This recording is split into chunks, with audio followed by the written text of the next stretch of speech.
Three phase का means है कि वहां पे हमारा जो सप्लाई रहेगा वो तीनों फेजेज में आपका रहता है। मैंने आपको बताया हुआ है कि what is the difference between single phase and your three phase supply. तो सिंगल फेज के अंदर हमारा जनरली 3 वायर रहती है हमारे पास। एक फेज वायर होती है, एक हमारी न्यूट्रल होती है और एक हमारी जनरली अर्थ वाली रहती है। लेकिन जो हमारी थ्री फेज जो सप्लाई रहती है उसमें हमारे पास 3 आपकी फेज वायर होती हैं और एक हमारी जो है अर्थ वाली वायर हम यूज कर लेते हैं। तो यहाँ पे जो थ्री फेज इंडक्शन मोटर है उसके अंदर जनरली हम थ्री फेज सप्लाई को यूज करेंगे, जो कि जनरली हमारा जहाँ पे हैवी लोड का हमें रिक्वायरमेंट होता है, जहाँ पे हमें हैवी मशीन्स को जब रन करवाना होता है तो वहाँ पे हम इलेक्ट्रिक मोटर्स को generally three phase induction Motors को यूज करते हैं। तो जैसा कि आपको स्लाइड के अंदर दिखाई पड़ रहा है जो ये आपका एक थ्री फेज इंडक्शन मोटर है यहाँ पे दिखाया हुआ है, इसमें जो है कि इसका डायग्राम हमें यहाँ पे दिखाई पड़ रहा है। नेक्स्ट आपका जो है जो स्लाइड है उसमें आप देख सकते हैं कि जो आपके टर्मिनल होते हैं जहाँ पे हम कनेक्शन करते हैं थ्री फेज मोटर का, वो आपको दिखाया हुआ है। मैंने आपको पहले ही बताया था कि यहाँ पे जो है हमारा जो थ्री फेज मोटर होता है उसमें आपके 6 टर्मिनल होते हैं। यहाँ पे 6 टर्मिनल में हम जो है 6 वायर्स को कनेक्ट करते हैं। 3 हमारी फेज वायर होती हैं और 3 हमारी जो है मोटर वाली जो वायर होती हैं वो आपकी इससे कनेक्ट होती हैं। जो 6 टर्मिनल आपको यहाँ पे दिखाई पड़ रहे हैं, जो सिंपली जहाँ पे मैंने कर्सर आपका लगाया हुआ है, ये 6 टर्मिनल आपके थ्री फेज मोटर में आपके जनरली आपको देखने को मिलते हैं। जहाँ पे हम 3 जो वायर है हमारी वो जो एक्सटर्नली हमारी सप्लाई से आती हैं वो कनेक्ट करते हैं और 3 वायर जो हमारी जो एक्चुअली आपकी जो मोटर से के अंदर की जो वायर होती हैं वो हम यहाँ पे कनेक्ट कर देते हैं, जिससे हमारा जो है पावर सप्लाई हमारा थ्री फेज जो पावर सप्लाई है वो मोटर को हमारा मिलता है। उसके बाद ये देख सकते हैं आप cut view of three phase induction motor, जिसमें कि आपको जो इंटरनल जो पार्ट्स हैं मोटर के वो आपको दिखाए हुए हैं कि स्टेटर जो होता है कंस्ट्रक्शन के अंदर मैंने आपको बताया हुआ है कि जो स्टेटर है आपका वो जनरली आपका स्टेशनरी पार्ट है, जो कि यहाँ पे आपको दिखाई पड़ रहा है जहाँ पे मैंने कर्सर लगाया हुआ है। और जो रोटर है आपका वो आपका रोटेटरी एलिमेंट है। ये फैन यहाँ पे दिया हुआ है इन्होंने कूलिंग के लिए। ऊपर से जो ये आपका है ड्राइव एंड दिया हुआ है यहाँ से, जहाँ से हमारा ड्राइव एंड का मीन्स है जहाँ से हमें पावर को जो मोटर की जो पावर है उसको आगे ट्रांसमिट करना होता है। ये आपका नॉन ड्राइव एंड है जो कि पीछे वाला है जहाँ से हमें कूलिंग मिलती है जनरली मोटर को।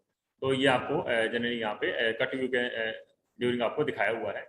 ये जो है हमारा, ये आप देख सकते हैं जो ऊपर जो टर्मिनल आपको दिखाए हुए हैं, ये टर्मिनल आपके 6 टर्मिनल है यहाँ पे, जहाँ पे जनरली हम अपनी जो एक्सटर्नल पावर सप्लाई है उसको कनेक्ट करते हैं और जो हमारी इंटरनली जो मोटर की जो वायर्स हैं वो हमारी यहाँ पे कनेक्ट हो जाती हैं। एक एंड पे हम मोटर की वायर को कनेक्ट करते हैं और एक एंड पे हम जो पावर सप्लाई को हम यहाँ पे देते हैं। तो इस तरह से आपका ये मोटर आपका वर्क करता है। उसके बाद जो कंपोनेंट्स हैं हमारे थ्री फेज इंडक्शन मोटर के वो भी आपको यहाँ पे दिए हुए हैं। फर्स्ट आपका जो फ्रेम है, फ्रेम जो होता है आपका जो आउटर बॉडी होती है उसको फ्रेम बोलते हैं। स्टेटर जो हमने अभी पिछली स्लाइड में देखा है, स्टेटर का जो वाइंडिंग होता है आपका वो मैं अभी आपको एक बार दोबारा से दिखा देता हूँ। ये जो है स्टेटर का वाइंडिंग यहाँ पे दिखाई दे रहा है, ये ऊपर वाला जो है ये आपका फ्रेम है। उसके बाद जो है हमारा स्टेटर का वाइंडिंग भी आपको दिखाई पड़ रहा है यहाँ पे, that is the stator winding. यहाँ पे है स्टेटर का वाइंडिंग है, यहाँ पे देख सकते हैं आप। उसके बाद रोटर है हमारा, रोटर आपको दिखाई दे रहा है यहाँ पे, दैट इज द रोटर जो आपका रोटेटरी पार्ट है। उसके बाद रोटर का जो वाइंडिंग है वो भी आपको यहाँ पे दिखाई पड़ रहा है, रोटर वाइंडिंग्स। उसके बाद जो कूलिंग फैन है वो भी हमें दिखाई दे रहा है। बीरिंग्स जो कि आपका जनरली जो शाफ्ट है हमारी जो ड्राइव एंड पे दिखाई दे रही है, यहाँ पे आपके बीरिंग्स लगे रहते हैं जो कि शाफ्ट को जनरली हमारे सपोर्ट करते हैं। उसके बाद ये फ्रेम जो है आपका स्टेटर और रोटर दोनों को ही अपने अंदर रखता है। ये एक तरह से आपकी आउटर बॉडी है जिसके अंदर आपका स्टेटर और रोटर दोनों ही आपके फिट होते हैं। स्टेटर एक स्टेशनरी पार्ट है जो कि हमने पहले भी डिस्कस किया हुआ है आपका। उसके बाद ये यहाँ पे आपका जो है image of stator and rotor का दिखाया हुआ है। ये जो है आपका जो यहाँ से डिसमेंटल किया हुआ पार्ट है जो फ्रेम से आपका अलग रखा हुआ है, ये आपका रोटर वाला पार्ट है। और जो ये आप देख सकते हैं जो फ्रेम के अंदर वाला जो आपको जो वायर्स की जो एक तरह से जो यहाँ पे नेट आपको दिखाई पड़ रहा है, जो वायर्स का जो गुच्छा दिखाई दे रहा है, ये आपका जनरली स्टेटर वाला पार्ट आपका रहे। स्लाइड में हम देखते हैं that is also a cut view of three phase induction motor. ये आपको रोटर दिखाई पड़ रहा है और साथ में जो है स्टेटर वाली जो वाइंडिंग दिखाई दे रही है हमें यहाँ पे, और आपका जो है कूलिंग फैन भी हमें यहाँ पे दिखाई पड़ रहा है। उसके बाद देख सकते हैं आप component of three phase induction motor.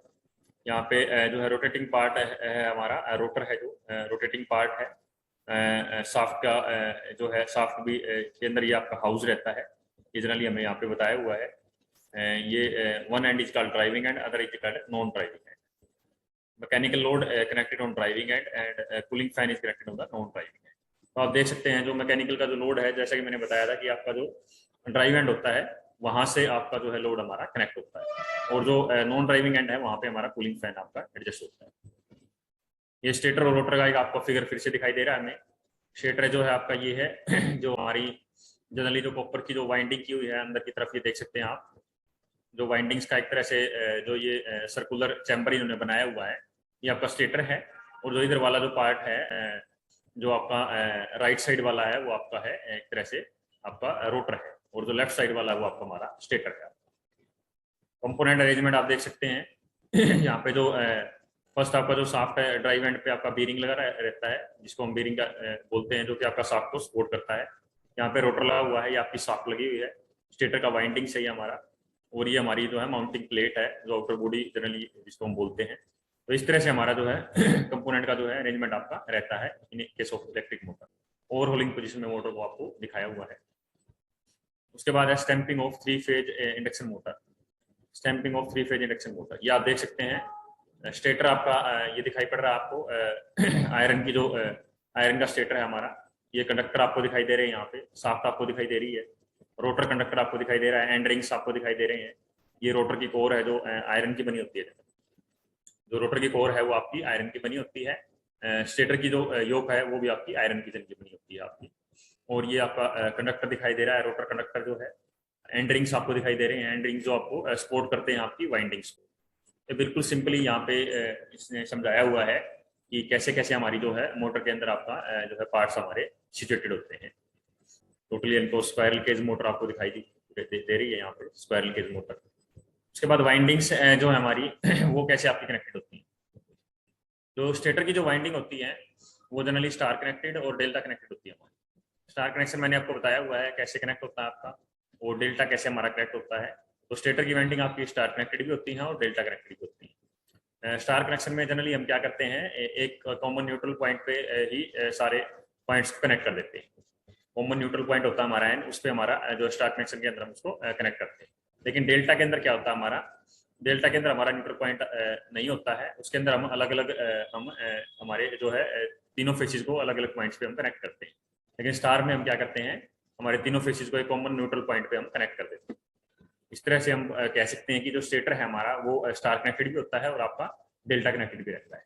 इस तरह रोटर वाइंडिंग जो हमारी रोटर बार और short circuit both end of the end rings. तो हमारी रोटर वाइंडिंग्स हैं वो आपकी रोटर के जो बार्स हैं उस पर कनेक्ट होती हैं और उसको शॉर्ट सर्किट किया जाता है एट द एंड रिंग्स। ये क्रॉस सेक्शन दिखाया हुआ है स्टेटर और रोटर का आपको। ये स्टेटर का स्लॉट है, यहाँ पे स्टेटर का लेमिनेशन है, ये शाफ्ट आपको दिखाई दे रहा है, एयर गैप है यहाँ पे, रोटर की लेमिनेशन हैं, रोटर के स्लॉट्स हैं। तो ये बिल्कुल सिंपली यहाँ पे हम इसको समझ सकते हैं कि मोटर के अंदर क्या क्या आपकी अरेंजमेंट्स इन्होंने किया हुआ है। ये है आपका फिर जो इंडक्शन मोटर है आपका, उसके जो रोटर हैं 2 टाइप के होते हैं हमारे generally. Squirrel cage induction motor है आपका, रोटर की कंस्ट्रक्शन के अकॉर्डिंग है आपका ये, और स्लिप रिंग इंडक्शन मोटर हमारा जनरली रहता है। ये दिखाया हुआ इन्होंने स्क्वायरल केज रोटर जो है आपका, रोटर का ये एक टाइप है स्क्वायरल केज रोटर। और ये आपका squirrel cage and wound rotor. ये आपका ऊपर वाला स्क्वायरल केज रोटर है, और जो नीचे वाला है वो आपका है वाउंड रोटर, आपको बताया। That is your squirrel cage rotor, that is also your wound rotor, phase wound rotor जिसको हम बोलते हैं। ये मैंने आपको क्लास में भी बताया हुआ है। अरेंजमेंट ऑफ स्लिप रिंग्स, जो स्लिप रिंग होते हैं हमारे, जो जनरली इंडक्शन मोटर में हमारा जो स्लिप फिनोमिना होता है उसको एडजस्ट करने के लिए हमारी यूज होती है। स्लिप क्या होता है, मोटर में जो हमारी पावर सप्लाई होती है और जो हमारी मोटर की स्पीड होती है वहाँ पे हल्का सा जो है वेरिएशन रहता है, जिसको हम जनरली स्लिप फिनोमिना बोलते हैं। वो आपका जनरली साइंक्रोनिस मोटर से वो में नहीं होता है वो, लेकिन जो इंडक्शन मोटर होती है उसके अंदर हमारा होता है। तो स्लिप रिंग्स यहाँ पे जो उसको एडजस्ट करते हैं दिखाए हुए। ये स्क्वायरल केज इंडक्शन मोटर आपको दिखाई हुई है यहाँ पे, that is also a slip ring induction motor. और ये हमारा इंडस्ट्रियल एप्लीकेशन है हमारी, जो काफ़ी बड़ी बड़ी जो मोटर होती हैं लार्ज एप्लीकेशन के लिए, जो लार्ज लोड के लिए जो होती हैं, ये एक तरह से आपकी एक स्लिप रिंग इंडक्शन मोटर है जो जनरली हमारी इंडस्ट्रियल पर्पज के लिए यूज होती है। तो ये था हमारा 3 phase motor and it's applications.